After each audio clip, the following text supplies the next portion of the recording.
आइए देखते हैं इस सवाल को। इस सवाल में कहा गया है कि ये पार्टिकल था, वी नॉट वेलोसिटी से आ रहा था, ये मैक्सिमम हाइट एच तक गया और उस समय दोनों दोनों बॉडीज वेज और मास साथ में चलने लगे। उसके बाद ये वापस नीचे उतर आया। अब अगर ये वापस नीचे उतर आया है जी, ठीक है, और ये और आगे जाएगा, तो जब ये वापस नीचे पहुंच जाएगा तब ये सिचुएशन कुछ होगी। कैपिटल एम आगे जा रहा होगा V2 से और ये पीछे आ रहा होगा V1 से, ऐसी सिचुएशन दे रखी है।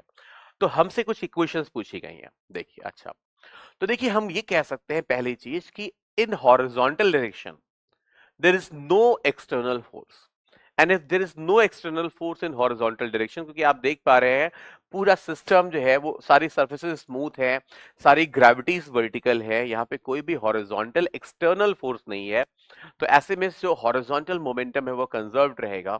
तो इनिशियल हॉरिजॉन्टल मोमेंटम कितना था, mv0 equals to final horizontal momentum देखिए, तो वेज के पास है mv2 और पार्टिकल के पास है minus M V one as shown in figure. Okay, तो इससे हम देख पा रहे हैं कि ऑप्शन बी बिल्कुल हमारा मैच कर रहा है।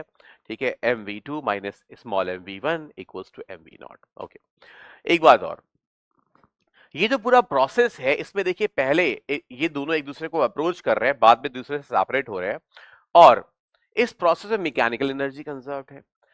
दूसरी बात देखें, शुरुआत में और फाइनल में देखें तो ये दोनों कॉन्फ़िगरेशन एक जैसे हैं। इसका मतलब यहाँ की और यहाँ की पोटेंशियल एनर्जी भी सेम है। अगर पोटेंशियल एनर्जी भी सेम है तो इसका मतलब है due to conservation of mechanical energy यहाँ की और यहाँ की काइनेटिक एनर्जी भी सेम होगी। मतलब यहाँ पे जितनी काइनेटिक एनर्जी होगी सिस्टम में उतनी ही काइनेटिक एनर्जी यहाँ भी होगी। तो एक तरह से हम कह सकते हैं कि फाइनली सिस्टम में उतनी ही काइनेटिक एनर्जी है जितनी की पहले थी। मतलब ये जो इंटरेक्शन है, पास आना और दूर जाना, वो इंटरेक्शन एक तरह से इलास्टिक कोलिजन की तरह है। और अगर ये इलास्टिक कोलिजन की तरह है तो इलास्टिक कोलिजन का एक सिंपल सा प्रिंसिपल होता है, वेलोसिटी ऑफ अप्रोच और वेलोसिटी ऑफ सेपरेशन बराबर होते हैं। तो यहाँ पे हम देख सकते हैं वेलोसिटी ऑफ अप्रोच क्या है, ये वी नॉट है और वेलोसिटी ऑफ सेपरेशन है v1 plus v2। Can you see, ये v2 से राइट जा रहा है, ये v1 से लेफ्ट जा रहा है, तो velocity of separation v1 plus v2 होगा और ये दोनों बराबर होंगे तो हमारा ऑप्शन सी भी बिल्कुल सही हो जाएगा और डी ऑटोमेटिकली गलत। तो सही आंसर है सी, बी और सी। और कॉन्सेप्ट यहां पे यूज हुआ है इलास्टिक